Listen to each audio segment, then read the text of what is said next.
अध्याय 1331 युद्ध के लिए अंतिम अनुमति।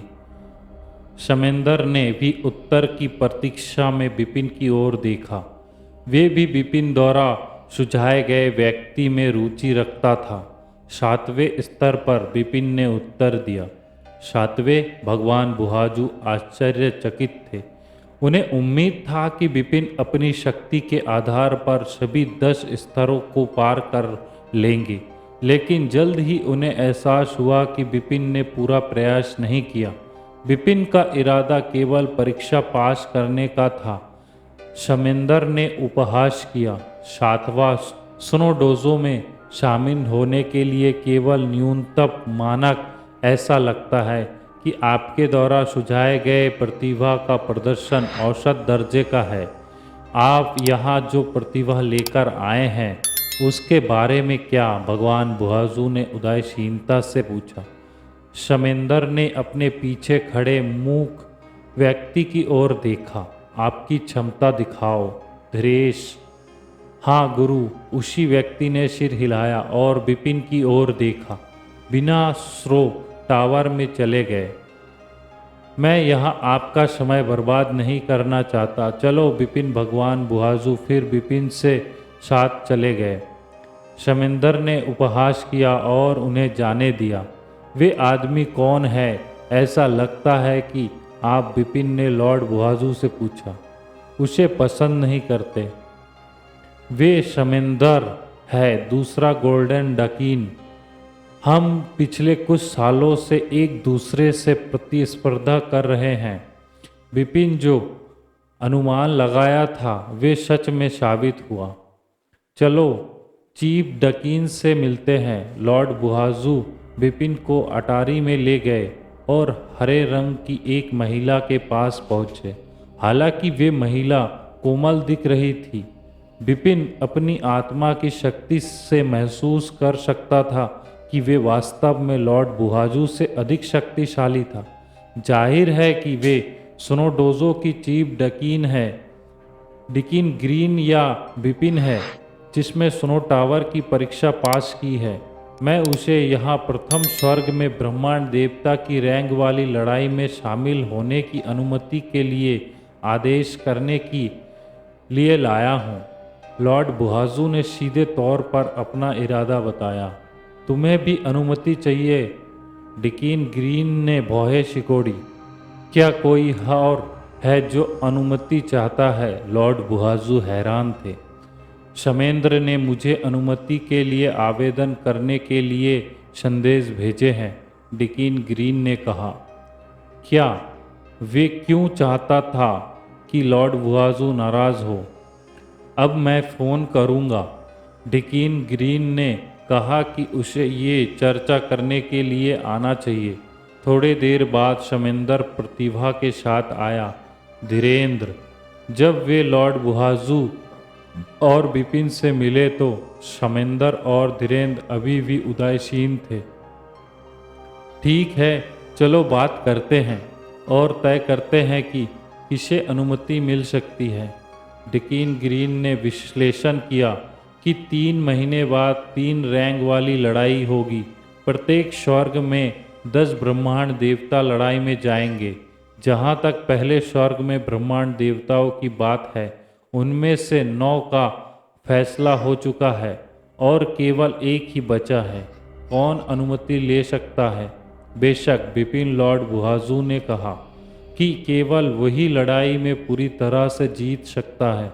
इतना घमंडी मत बनो। विपिन ने स्नो टावर में कितने स्तर पार किए हैं? शमेंद्र ने पूछा। 7वां। शमेंद्र ने व्यंग किया कि जब वे केवल 7 स्तर पार कर चुका है तो उसे लड़ाई में शामिल होने का कोई विशेष अधिकार कैसे मिल सकता है? अनुमान लगाओ कि धीरेन्द्र ने कितने स्तर पार किए हैं? 8। और वे लगभग 9वां पार कर गया।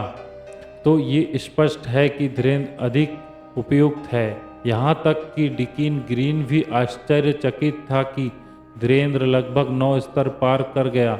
आखिर उच्च स्तरों में ये अधिक कठिन है। 5 से कम ब्रह्मांड देवता 9वें स्तर को पार कर सकते हैं। और वे लड़ाई में शामिल होंगे। केवल स्नो टावर में परीक्षा करने से कुछ साबित नहीं हो सकता। ठीक है, चुप रहो, डिकिन ग्रीन ने उन्हें झगड़ने से रोकने के लिए कहा। क्या आप जानते हैं कि रैकेट बैटल कितना महत्वपूर्ण है? अगर हम फिर से हार गए तो स्नो डोजो की प्रतिष्ठा बर्बाद हो जाएगी, डिकिन ग्रीन ने भावुक होकर कहा। उसकी आवाज़ महल के चारों ओर गूंज रही थी और भगवान बुहाजू और शमेंदर चुप हो गए। ठीक है, तो दो प्रतिभाओं को लड़ने दे ताकि ये तय हो सके कि अनुमति किसकी है। ये एक सरल तरीका है। क्या आप सहमत हैं? भगवान बुहाजू और शमेंदर दोनों ने सिर हिलाया। विपिन ने अस्वीकार दिखाई और धीरेन्द्र अभी भी उदासीनता से विपिन को देख रहा था। उसने सोचा कि केवल एक ब्रह्मांड देवता जो 7 स्तरों को पार करता है उसके ध्यान के लायक नहीं है। स्नो डोजो में एक असीम वर्ग है और प्रतिभाएं वहाँ लड़ाई के लिए इकट्ठा होती है। विपिन और धीरेन्द्र वर्ग के केंद्र में आए। अन्य प्रतिभाएं भी यहाँ देखने के लिए आई कि उसके साथ युद्ध। उनमें हितेश नाम का एक दुबला पतला और सुंदर आदमी था। हितेश, तुम प्रथम स्वर्ग में ब्रह्मांड देवताओं के नेता हो। उसकी लड़ाई देखो और तय करो कि युद्ध में तुम्हारी टीम में शामिल होने के लिए कौन अधिक उपयुक्त है। हाँ, डिकिन, हितेश ने सिर हिलाया। अध्याय 1332 विपिन बनाम धीरेन्द्र। तुम दोनों अब शुरू कर सकते हो, मास्टर किंग ने निर्देश दिया।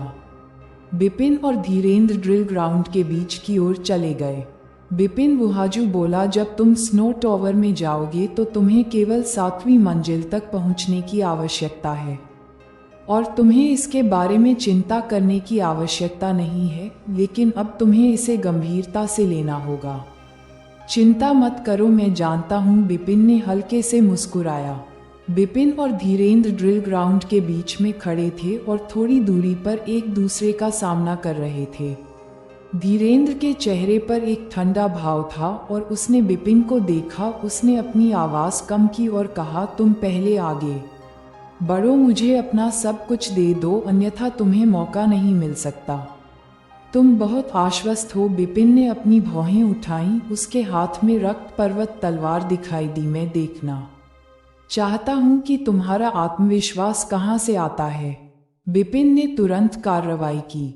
एक बहती हुई रोशनी अचानक चमक उठी। फिर विपिन धीरेन्द्र के सामने खड़ा हो गया और रक्त पर्वत तलवार से वार किया। हालांकि वार ऐसा लग रहा था कि यह आकस्मिक रूप से किया गया था, लेकिन ऐसा लगा कि यह वास्तव में दुनिया को चीर सकता है। विपिन ने जो दिव्य शक्ति छोड़ी वह केवल प्रथम स्वर्ग में एक शिखर ब्रह्मांड देवता के स्तर की थी। हालांकि रक्त पर्वत तलवार के माध्यम से यह प्रथम स्वर्ग में एक साधारण शिखर ब्रह्मांड देवता से एक पायदान अधिक शक्तिशाली थी। तलवार की रोशनी के हमले को देखते हुए धीरेन्द्र की निगाहें ठंडी हो गईं और उसने एक कदम आगे बढ़ाया। जिस क्षण उसने एक कदम आगे बढ़ाया, वह कृपाण जो वह अपनी पीठ के पीछे ले जा रहा था, अचानक एक साथ वापस ले लिया गया। क्लिंक क्लैंक कृपाण की रोशनी विपिन पर एक लहर की तरह थी। धीरेन्द्र से ऊपर की ओर धूसर धुंध का एक बादल था। उसकी छवि अचानक बहुत धुंधली हो गई।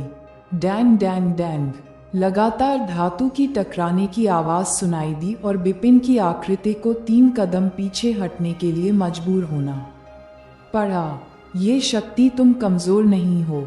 विपिन ने अपनी भौहें उठाईं। यह एक गुप्त कौशल है। उसके शरीर को ढकने वाली ग्रे धुंध ने उसकी दिव्य शक्ति के विस्फोट को मजबूत किया। एक भयंकर ब्लेड अचानक उठा और धीरेन्द्र की निगाहें ठंडी हो गईं। उसके शरीर पर धूसर धुंध अचानक बढ़ गई और उसका दिव्य शरीर भी आकार में बढ़ गया। वह ऐसा लग रहा था मानो वह भूरे भालू में बदल गया हो और एक भयानक शत्रुता थी। वाह! धीरेन्द्र ने अपनी कृपाण को नीचे गिरा दिया। आधे आसमान को ढकने वाली एक छाया कहीं से प्रकट हुई। छाया में एक प्रभावशाली शक्ति थी और स्नो डोजो के शिष्य आश्चर्यचकित थे। एक रैंक 2 अद्वितीय कौशल।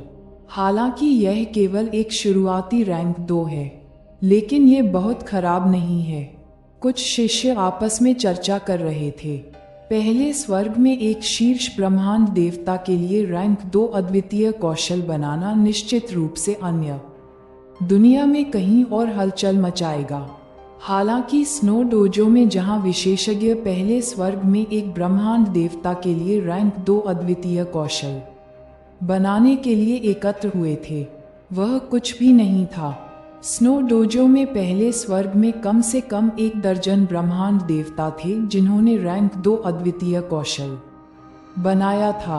उसी समय जब धीरेन्द्र ने अपनी कृपाण चलाई और बिपिन को खेलने के लिए अपने रैंक 2 अद्वितीय कौशल का इस्तेमाल किया, अपनी तलवार घुमाई और रैंक 2 का अनोखा कौशल भी दिखाया, टेस्ट ब्रेकर।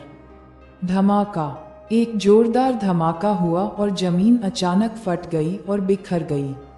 बिपिन को एक बार फिर प्रभाव से पीछे धकेल दिया गया। वह सिर्फ पीछे की ओर नहीं गया बल्कि वास्तव में उड़ गया। थोड़ी देर बाद ही उसने स्थिरता हासिल की।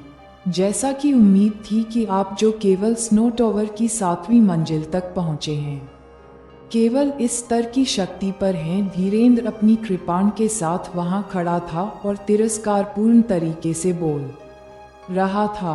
बगल में समरेंद्र ने देखा और वह घृणा से वुहाजू को देखने से खुद को रोक नहीं सका और ठंडी मुस्कान दी। वुहाजू, यह वह प्रतिभाशाली व्यक्ति है जिसके बारे में आप पहले बात कर रहे थे, वह जो रैंकिंग लड़ाई में स्नो डोजो के लिए जीत हासिल कर सकता है। मजाक करना बंद करो, लड़ाई अभी खत्म नहीं हुई है, आप जल्दी में क्यों हैं? वुहाजू ने सूंघकर कहा, लेकिन वह बिल्कुल भी घबराया नहीं था। युद्ध के मैदान में बिपिन ने धीरेन्द्र के तिरस्कार और ताना मारने वाले शब्दों को सुना। उसकी पुतलियां सिकुड़ गईं जब उसने कहा, पहले मैं कुछ नए प्रयोग करना चाहता था आप पर अद्वितीय कौशल, लेकिन जैसा कि आपने कहा कि चलो लड़ाई को सीधे समाप्त करते हैं। बिपिन ने धीरेन्द्र के साथ खिलवाड़ जारी रखने की योजना नहीं बनाई, बल्कि सीधे कार्रवाई की। स्वोश, यह वही स्थिति थी। एक बहती हुई रोशनी धीरेन्द्र के सामने प्रकट हुई। फिर उसने अपनी तलवार चलाई। वह वार हवा में एक साधारण लिफ्ट था, एक साधारण और आकस्मिक वार। मजेदार। धीरेन्द्र ने बिपिन की परवाह नहीं की। जब उसने बिपिन को अपनी ओर बढ़ते देखा तो उसने अपनी कृपाण को फिर से उठाना चाहा। बज़, तलवार की हल्की सीटी के साथ तलवार की रोशनी दिखाई दी। धीरेन्द्र हिल गया और वह मौके पर ही स्तब्ध रह गया। पस्ट, एक हाथ और एक ज्वलंत लालिमा उड़ गई। बिपिन धीरेन्द्र के पीछे रुक गया और उसने धीरे से रक्त पर्वत तलवार को उसके म्यान में डाल दिया। धीरेन्द्र आखिरकार वास्तविकता में वापस आ गया और वह अचानक घूरने लगा। उसकी आंखें आतंक और क्रोध से भरी हुई थीं। उसे एहसास हुआ कि उसका दाहिना हाथ काट दिया गया था। यह इसलिए था क्योंकि बिपिन ने दया दिखाई, अन्यथा वह वार उसके सिर को पूरी तरह से काट सकता था। असंभव। मैं स्वीकार करने से इनकार करता हूँ परिणाम। ये केवल इसलिए है क्योंकि मैं लापरवाह हूँ और मैंने तुम्हारा बचाव नहीं किया, इसलिए तुम्हारा आश्चर्यजनक हमला सफल हुआ। धीरेन्द्र ने चिल्लाकर बिपिन से कहा, चलो फिर से ऐसा करते हैं। फिर से बिपिन ने मुड़कर धीरेन्द्र को देखा। उसकी आंखों में तिरस्कार की चमक थी। बगल में वुहाजू ने व्यंग्यात्मक ढंग से मुस्कराते हुए कहा, समरेंद्र, यह वह प्रतिभा है जो तुम लेकर आए हो। इस तरह की गुणवत्ता उसने खो दी। अगर बिपिन ने दया नहीं दिखाई होती तो वह अब तक मर चुका होता, और वह इतना बेशर्म है कि बिपिन से फिर से मैच के लिए कह रहा है। हा। समरेंद्र का चेहरा गंभीर हो गया, खास तौर पर जब उसने धीरेन्द्र को नखरे करते सुना तो उसे और भी शर्मिंदगी महसूस हुई। बेवकूफ, नीचे उतरो, समरेंद्र चिल्लाया। मैं मना करता हूँ। धीरेन्द्र ने बिपिन को घूरा वे वास्तव में परिणाम को स्वीकार करने के लिए तैयार नहीं था। उसने सोचा कि विपिन ने उसे केवल एक आश्चर्यजनक हमले से हरा दिया था, क्योंकि वे ध्यान नहीं दे रहा था। हालांकि वे परिणाम से कितना भी दुखी क्यों ना हो, वे हार गया था। किसी को भी उस पर दया नहीं आई। विपिन दोबारा उसके साथ मैच नहीं करेगा। उसके पास छोड़ने के अलावा कोई और विकल्प नहीं था। हितेश, तुमने दोनों लड़ाई देखी है, क्या तुम्हारे पास कोई निर्णय है? मास्टर किंग ने हितेश की ओर देखा। हाँ, हितेश ने सिर हिलाया और मुस्कुराया। पिछली लड़ाई में विपिन मूल रूप से नुकसान में था। हालांकि वे अंत में धीरेन्द्र को सीधे हरा सकता था, क्योंकि उसके चेतना पर हमला किया था। ये एक बहुत ही भयानक चेतना पर हमला था। ये यहाँ तक कि धीरेन्द्र, जो पहले स्वर्ग में एक शीर्ष ब्रह्मांड देवता था, वे भी विरोध नहीं कर सका। ऐसी प्रतिभाशाली चेतना पर हमला होना दुर्लभ है। हितेश सच कह रहा था। चेतना पर हमला कुछ ऐसा नहीं था जिसे रेट किया गया था। अधिकांश साधक चाल कर सकते थे, लेकिन प्रदर्शन करने में सक्षम होना मतलब एक इसमें विशेषज्ञ था। अनंत अराजक दुनिया में बहुत कम लोग ही चेतना हमला या इसी तरह के अन्य जादू के करतबों में माहिर थे। केवल वे ही जो इसमें विशेषज्ञ थे ऐसे भयंकर चेतना हमला कर सकते थे, और विपिन स्पष्ट रूप से उनमें से एक था।